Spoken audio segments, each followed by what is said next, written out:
Finally, I am making the birth story video. I want to do it sooner rather than later so I don't forget anything. I've told this story 1,000 times by now, so I really want to capture it in a video and to share it with you all. Let me just start this off. It was the best experience ever. I would not change anything. Next time, I think I'm gonna go into it less afraid, less scared. This was my first baby, so there was a lot I didn't know, and I was just kind of trying to get through it. But now I'm just excited for the next time I have a baby. I genuinely had so much fun, and I just want to do it all over again. So as I said, this was my first baby, and I was 2 days overdue. I remember I was due on 2/4/24. It was so easy to remember, and I ended up giving birth 2 days later. After you're past your due date, I feel like the feelings are very much okay, when are you coming? I am ready. I thought you were gonna come before. My mom gave birth to all of her kids 2 weeks before her due date, so I was kind of expecting it sooner rather than later, but baby girl did not come until 2 days after, which was totally fine. She had to wait until she was ready, which makes sense. You can't put it to an exact day. It kind of makes sense, but I definitely thought she was going to come a little bit sooner than she did. So rewind to the day before she was born. I went into the hospital around 10 o'clock at night because I had very regular contractions. I was getting that message on your phone, whenever you time them, that says go to the hospital. You're getting them every 5 minutes or so, and they're lasting at least a minute. I don't know. It was whatever that timing is. It was doing that. It was basically saying go to the hospital. Oh, she wants to go with. Kitty, you gotta stay here. You gotta stay here.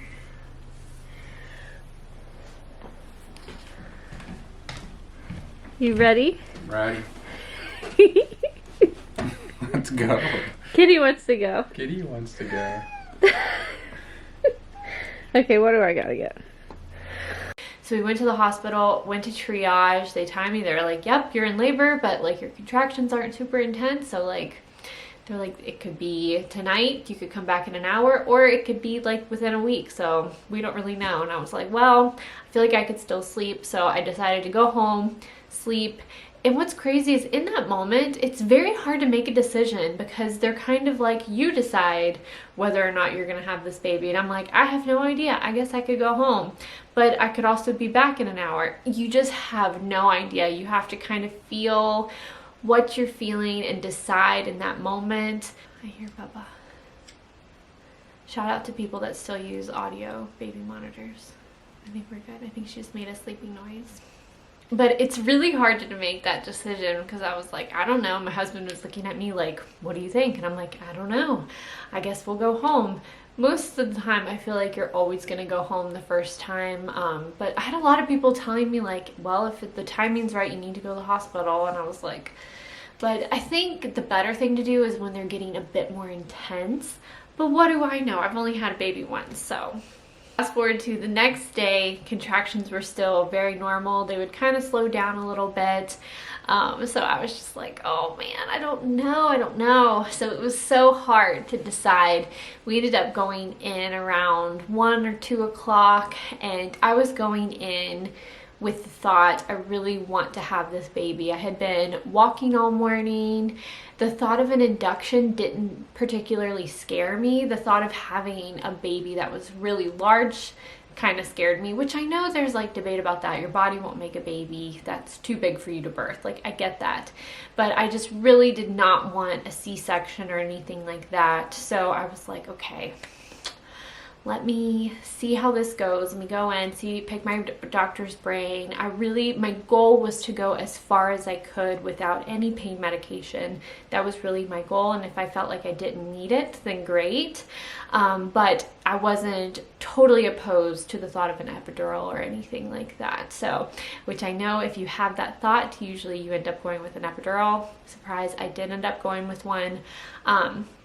But anyway, I do want to say I went into the hospital. Contractions were starting to ramp up a bit, little bit more intense, a little more tight. I didn't really know what contractions were because I had had like that tightness kind of all my pregnancy, like here and there. But definitely when that starts getting consistent, I was like, okay, I think we're rocking and rolling. I was so excited. Went to triage, they checked me out. They were like, you could go home, you could stay, whatever you think. And I said, what if I wanted to have this baby tonight? Like, what could we do? And they were like, we could induce you, give you a little bit of Pitocin, and they're like, you definitely have this baby, like, because your baby seems to be ready. And I was like, let's do that. That sounds like a great plan. Which I know a lot of people are against that, but that's what I did, and it worked wonderfully and great. So anyway, they checked me into the hospital. I got my gown on. They said that I could stay in my pajamas if I wanted to, but I didn't really want to. I was like, what if there's like stuff? And I had 2 pairs of pajamas, but I didn't want to like have dirty set, because I know right after they're born, they're gonna lay them on you, and I didn't want all of those juices. I didn't know if there was gonna be blood, whatever. I just was like, let me wear a gown. I'm cool with that. So we got to the hospital. We hadn't eaten dinner, so my husband was like, I'm gonna go get Chipotle. I was like, I'm totally fine. Goodbye. You can go get it. That's fine. Pick me up a hot chocolate from Starbucks, a ham and Swiss croissant. And that was actually the last thing I ate before I gave birth. But I didn't eat all of it. I ate like 2 or 3 bites. And then the hot chocolate, which was super cozy. So I was getting all settled in my hospital room. We had the lights all dimmed. And I just felt super comfortable. So many people talk about like the hospital being clinical, and it scared them and they didn't want to give birth in there. And I was like, when I was in there, I was so excited. I didn't feel it scary at all. I had an awesome nurse, and she was just so helpful and so encouraging, and just basically wanted to do whatever I wanted to do, which I absolutely loved. We had just such good conversation whenever she would pop in, and I just absolutely loved that. Fast forward, they put me on a little bit of Pitocin. They gave me an IV in my hand. Super painful. She was like, I can do it here on your forearm, but it might take me a couple attempts, but I can get it first time. And I was like, well, I don't really want to be in pain, so please do it here. I don't think I'll do that next time. I think I'll do it here, because this was probably one of the most painful parts of birth. Like, this is what I'm not looking forward to. The next one is the IV. But they gave me a little, it wasn't too bad, but they gave me a little bit of Pitocin, started me off small. I don't remember exactly how many units. I do have it written down. But they gave me just a little bit to start, and man, it ramped up. I was feeling them. I had my combs in my hand. I was like, okay, I called the nurse. I was like, I'm gonna want my epidural soon, because this is getting very intense. She was like, okay, that's awesome. We can do that. You'll probably have one within the next 10 minutes or so. I was like, that sounds amazing. And then there was an emergency.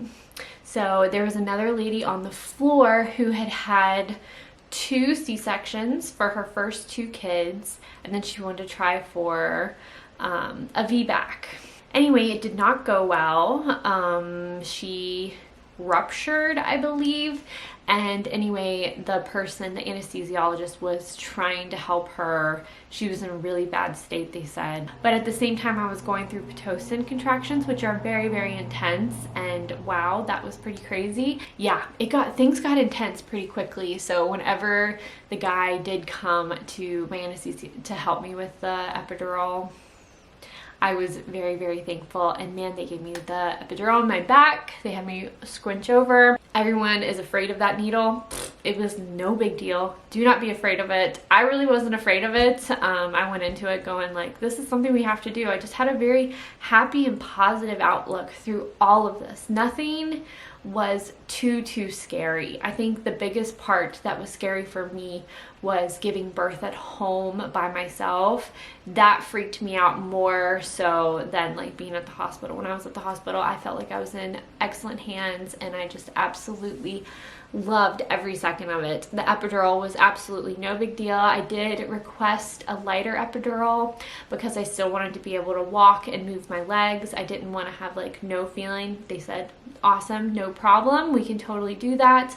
I still felt some pains and pressures, but I kind of liked that because I knew what my body was doing. I knew when we were going into contractions and stuff. We were laying there, she gave me the peanut ball to to put between my legs, and I kind of requested it. I was like, can we do that to help her baby girl get into position? I was bouncing on the ball. They were like, yes, that's a great plan. That's exactly what we want you to do. So they gave me the peanut ball, and not maybe 20 minutes, 10 to 20 minutes, I felt like I peed my pants. I called the nurse and I said, I think I peed, but I want you to check me, because a lot of people say that whenever their water breaks. She was like, I bet your water broke, but let me check.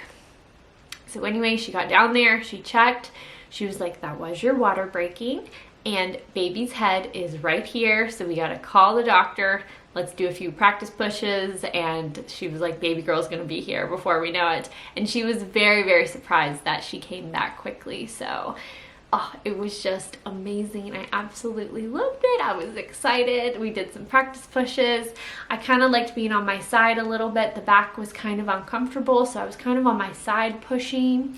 It was kind of like a side, like if this is me laying flat in the bed, my body was probably like this. It wasn't completely on my side. I was like this.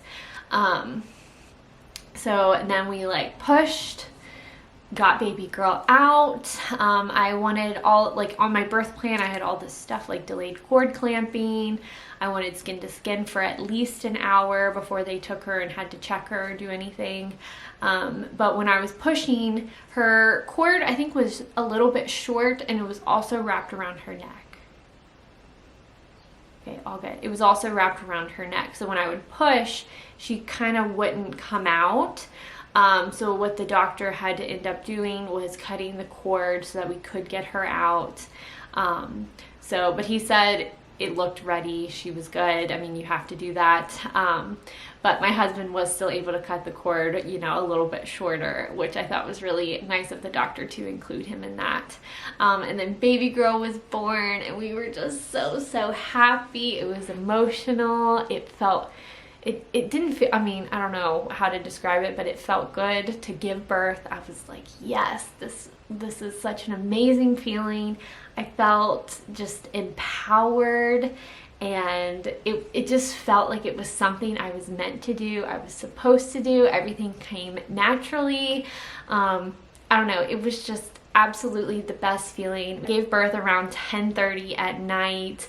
And it was so funny. The nurse was like, I thought it was going to come, you know, in the morning, maybe 5, 6 a.m. It was like I got checked in, and within 4 hours, baby girl was there. So I think if I wouldn't have gotten induced, I think she would have come that night for sure, because it just seemed like I wasn't even on Pitocin for more than, I don't know, it wasn't long at all. It was crazy. I highly recommend doing the lighter epidural if you do get one, just so you can feel some things. But if you don't want to feel anything at all, I get it. I've just never experienced it. I didn't know. But I did like feeling some aches and pains, some pressures. But yeah, I don't know. I just really liked it. The amount that I loved my birth, I would want to like do everything exactly again. That's how much I loved it. I just had such a great experience.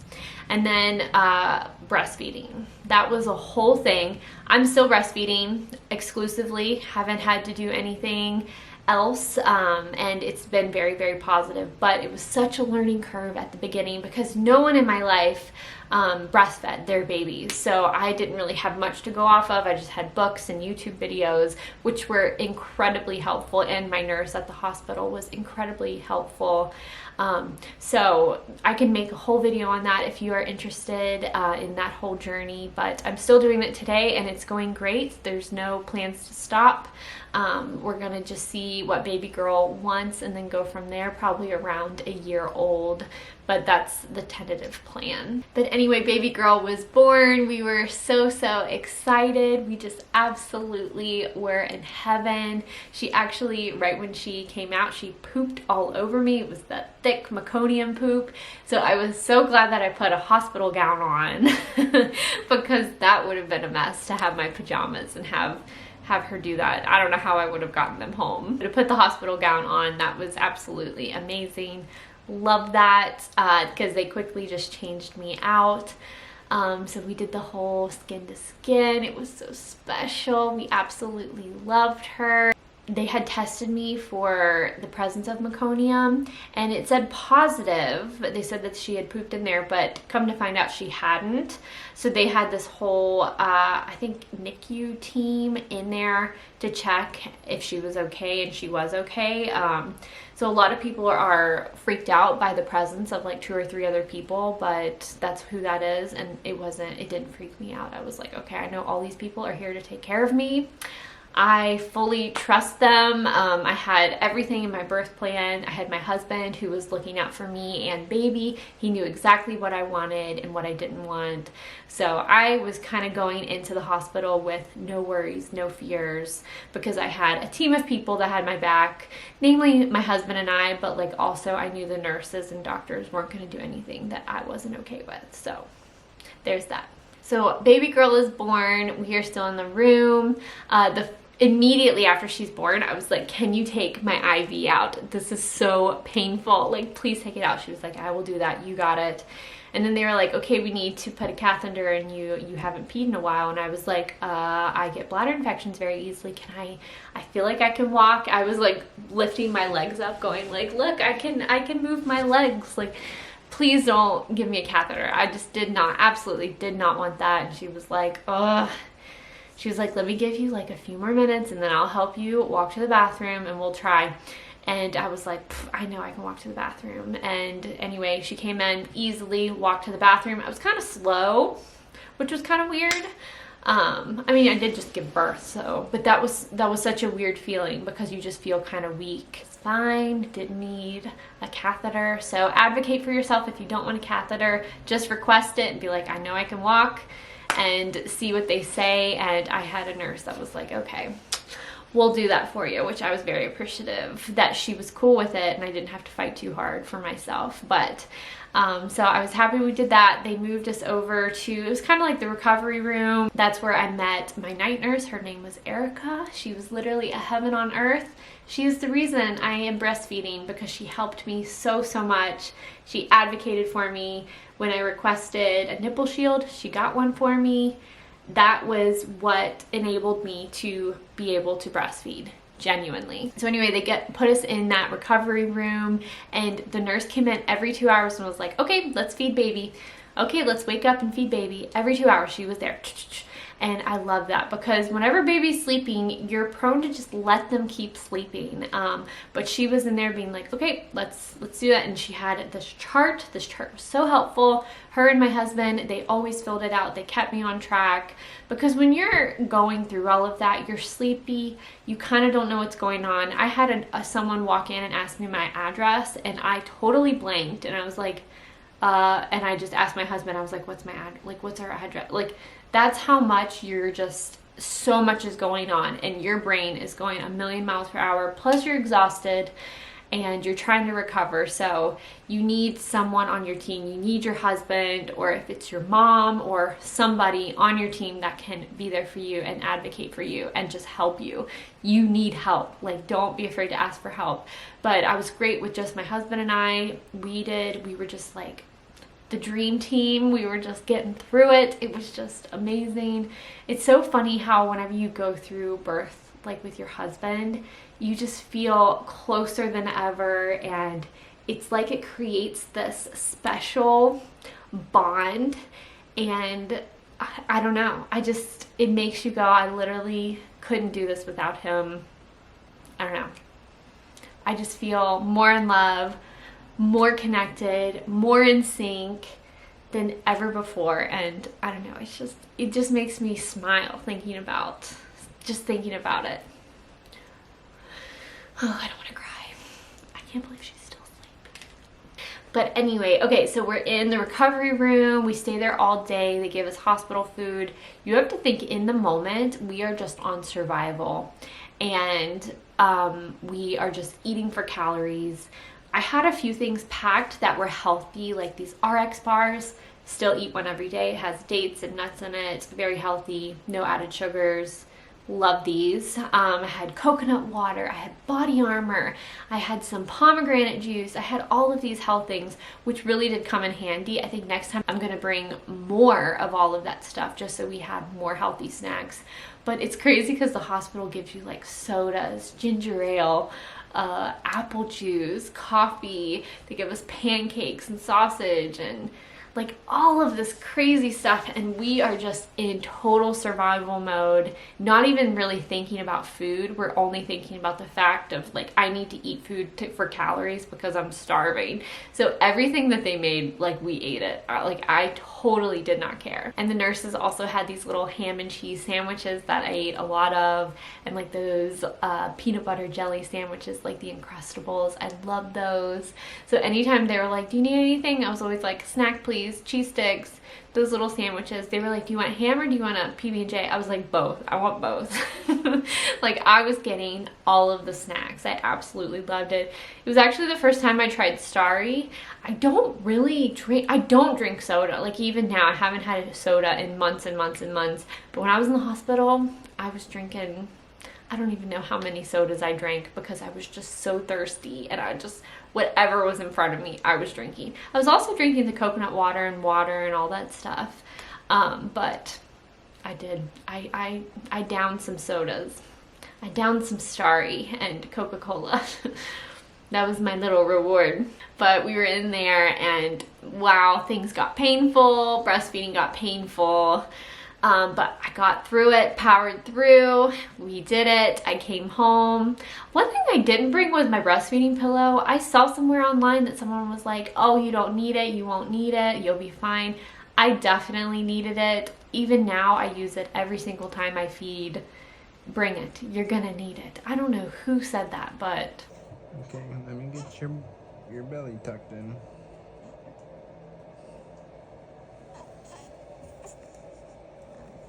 But we were in there, we stayed there about a day and a half because she was born the night before. We stayed all day and then like a half day. And then people came in, checked me out, check out baby. They did the hearing test. She failed it the first time, but they said that's pretty common for if they're born quickly because all of the gunk isn't squeezed out of their ears and they can't like hear super well, I think. But anyway, she had to take the test again and she passed. But she's so cute. I love her little with the thing. We were obsessed the entire time. The hospital does the baby pictures, do the hospital baby pictures. If your hospital does it, they're kind of expensive, but we totally didn't care. They're pretty inexpensive compared to like if you were go to like a professional studio, but oh, they did such a good job. We are obsessed. I have them all over my house. Absolutely love them. But we took home baby girl. She was crying in her car seat when we first put her in, and oh, it was just so cute. And oh, how's it going there, Dad? I felt so bad for her. We also forgot a pacifier, which I know is controversial. Some people don't like pacifiers, but the lady who did the hearing test, she had a pacifier, and we were like, oh my gosh, can we have it? And she was like, yes, let me get it for you. We'll get you one. And anyway, she gave us a pacifier, and that thing came in clutch for sure. But we got home, and then we were just enjoying the first few weeks at home. It was so great. Some family came over to visit, and that was amazing. I had all of my freezer meals, and we literally ate off of that for like 2 weeks. Didn't have to cook hardly anything, just had to like heat it up on the stovetop, which really came in handy. Absolutely recommend doing some pre-made freezer meals, and also frozen cookies. I made some frozen, they're called like lactation cookies or whatever, but really they just have like oats and flaxseed in them. Of course, chocolate chips, and just some like healthier, it's like a healthier cookie. It's like you're getting something out of it. It's like something that's filling. So I highly recommend freezing those, because I had probably a cookie or two every single day, and that was just kind of my evening treat, and I really enjoyed that, and I'm definitely going to do that for the next baby. But we came home with baby girl, had no problems. It was kind of hard at first. I would always dread the night because she was up every 2 hours and I was just so exhausted. Every single evening though, I would take a shower and my husband would watch her. And during that shower, I would listen to Lauren Daigle. Highly recommend it. All of these songs, I would listen to them on repeat. I would just cry in the shower. Not for any reason that I was sad. I think it was just hormones and exhaustion and all of the above, like processing everything I just went through. So I highly recommend listening to Lauren Daigle. Put that on your playlist. That was great for birth and labor. It's also great for after you gave birth and you're taking a shower and you need to think of something, you know, while you're not, I don't know. I just feel like it helped. It helped me decompress. I bought a few really cute pajamas that are great for breastfeeding. One of the brands was Lake. I love these pajamas. I still wear them pretty much every night. I also bought a few from Target, but the Lake ones are just so amazing because they're made out of this super soft 100% cotton, which is the best. Anything polyester, not really my favorite. I wear one from Target sometimes, but that one's like 100% polyester, which I don't know. I just feel like you kind of get sweaty in it. But the Lake pajamas, they're 100% cotton, they're breathable. Get you a pair of that. Love them. I wore them in my pregnancy near the end. I had like the maternity ones. Now they're quite big on me.